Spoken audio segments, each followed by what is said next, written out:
I love talking about moms on Mother's Day. It's such an honor. And I know not everybody had a perfect mother, so let's be really clear. I get it. For everyone, today may not be an easy day. Those of us who lost our moms, this is a day we miss them the most. But cherish what we learned as a result of them. But there are so many people to celebrate today. All the women who showed up for us in our life journey.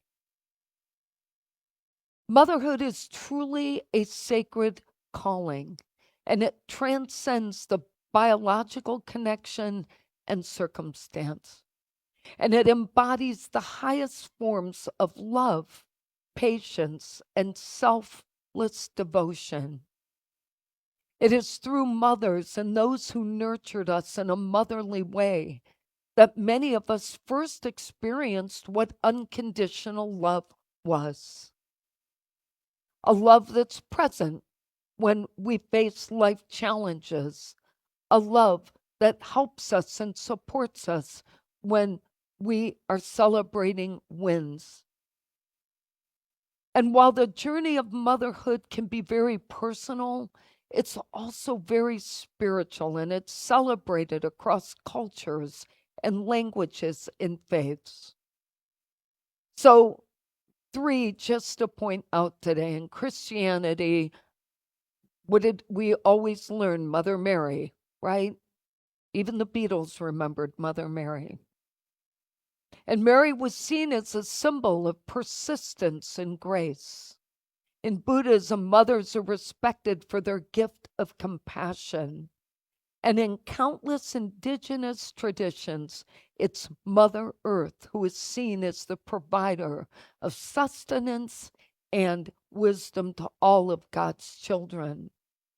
And all these great perspectives remind us that motherhood is weaved into the fabric of spiritual understanding, and that the qualities like gentleness and courage and wisdom and steadfastness are reflections of the divine in human form. And I want to share Unity's perspectives about mothers because I actually think it's one of the most beautiful. Unity sees mothers as living expressions of God's love, wisdom, and nurturing presence. And Unity believes that every act of mothering, whether by a parent, a teacher, or a mentor, or even a caring friend, reminds us of our oneness with all creation. The love that mothers give, from a Unity perspective, is unlimited and has a ripple effect that touches communities, shapes society, and is echoed through generations. Now, I want you to think for just a minute on what I just said. Think back to a great grandmother or a grandmother or someone along the way and what may have rippled through that is still present today. So I never was able to meet my great grandparents on my dad's side or my mother's side. But my great grandparents on my dad's side were murdered in front of my grandmother during the Armenian Holocaust. So my grandmother came to this country with such courage and was so young and without parents and made it all the way over here. And the one thing I can see all the way down the chain in our family is courage, bravery, and courage. And so each of us has some story that rippled through our families. And I think that's something to cherish on this day because their life sacrifice for me became my grandmother's strength. But my favorite point to share from Unity is the perspective that the mothering spirit is actually present in every soul, male and female. Whenever we comfort one another, whenever we offer guidance to each other, whenever we nurture hope, we are participating in the divine flow of love. And unity invites us, and from that perspective, to recognize that the qualities that we value in mothers are spiritual gifts that are available to every one of us. And they are the gifts that can heal and uplift our world. So, in recognizing these qualities, it means we have to learn to demonstrate them on a daily basis so we can heal and uplift the world. So, let's just look at some of these spiritual aspects. The first is unconditional love. This is hard for us. We may say, oh no, I give unconditional love, but I want you to hear me out. This is the type of love that we give freely. It is not contingent upon achievement of perfection. From my perspective, this is where we get into our greatest challenges in our relationships with each other. Being disappointed in others who didn't live up to our expectations. But that's not unconditional love. Unconditional love is loving them anyway, no matter what they do, and being present when they need us the most. That's what unconditional love, and expressing that love is what we need to practice, because that's what actually helps people know they're worthy, that they're valuable, and that they're loved simply by being. Nothing else, just by being. And if more people in our world felt worthy, valuable, and loved, we would actually see less conflict in relationships. We'd see less hurt, and we'd hear and experience more love. But people that don't feel valued do hurtful things because they don't get the attention they need. The second lesson we can learn from a spiritual aspect is demonstrating resilience and learning what sacrifice means. Mothers and mothering people often put the needs of others before their own. And they demonstrate the power of sacrifice and the possibility of growth through adversity. And their resilience is quiet. It's revealed in this quiet way. The daily choices they make to keep loving and to keep serving and to keep believing, even when they're tired and uncertain or carrying burdens no one else knows about.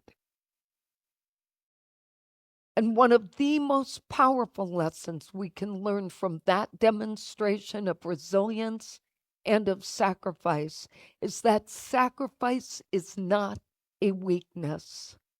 It is love in action. Resilience is that faith-filled decision to rise again and again with grace and courage and purpose. Because our character is strengthened in that process, and our spiritual patience is deepened when we understand this. The next lesson I think we can learn from these people is sharing wisdom and guidance. Through that gentle counseling and that steady support, mothers and mothering people help us discern right from wrong, what is in our best interest and what is not in our best interest.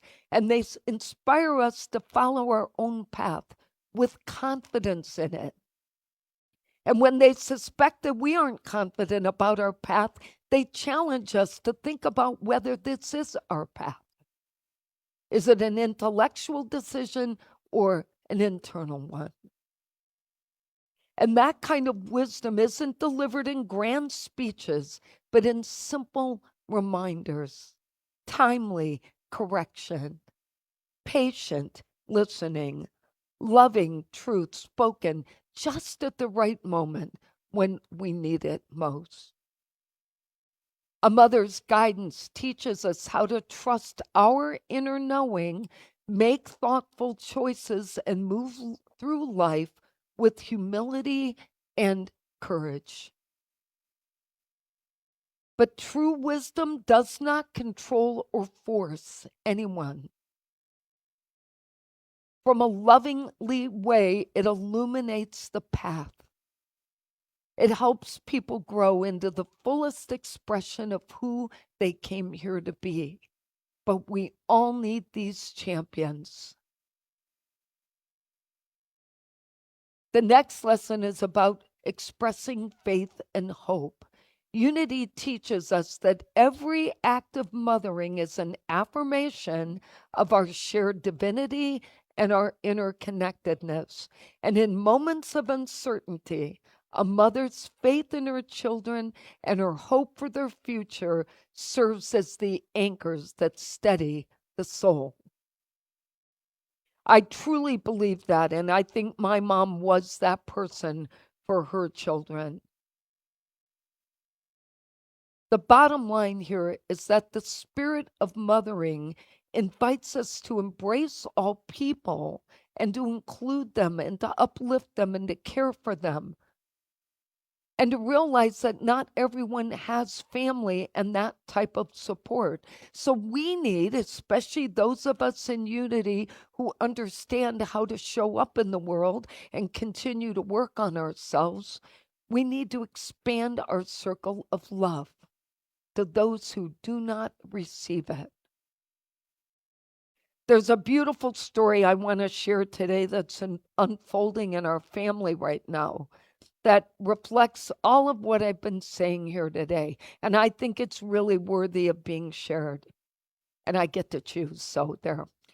Um, so my sister Lisa has always shared her mothering spirit with all of us.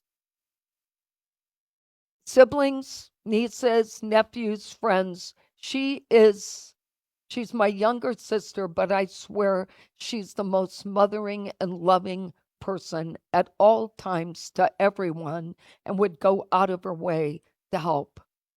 And when she and my brother-in-law Billy retired from their big corporate jobs and they moved to Puerto Vallarta and volunteered to teach English to the children at an orphanage there, they only planned on teaching English and helping out. But in typical my family style, that turned into providing wisdom and guidance, organizing fundraisers, cooking breakfasts, serving on the board, organizing clothing, and engaging the entire community there to support these children. And after 8 years of serving there last fall, they decided they were going to dial it back and participate without owning everything. However, there were a few children they had practically raised, and one of them they had been nurturing since she was 2.5. And that young girl just turned 10 few months ago. So last November 2025, 2 months after they made the decision to back away and take a break, they decided at their age to pursue adopting this 10-year-old. And they've spent the last 5 months in classes, counseling, and paperwork. They even had to find a larger place just to be considered for this. And on April 24th this year, 2 weeks ago, this 10-year-old was signed over to them.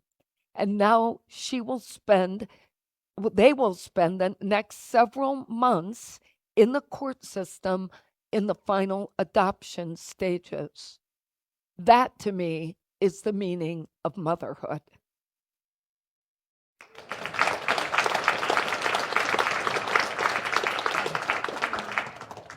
So, Lisa, if you're listening, I know they don't have Mother's Day there today, but happy Mother's Day. Motherhood in all its forms invites us to participate in the ongoing creation and healing of the world. And whether we are mothers ourselves or recipients of a mother's care, we're called to carry forward these values, offering kindness, building bridges of understanding, and nurturing the seeds of hope wherever we find them.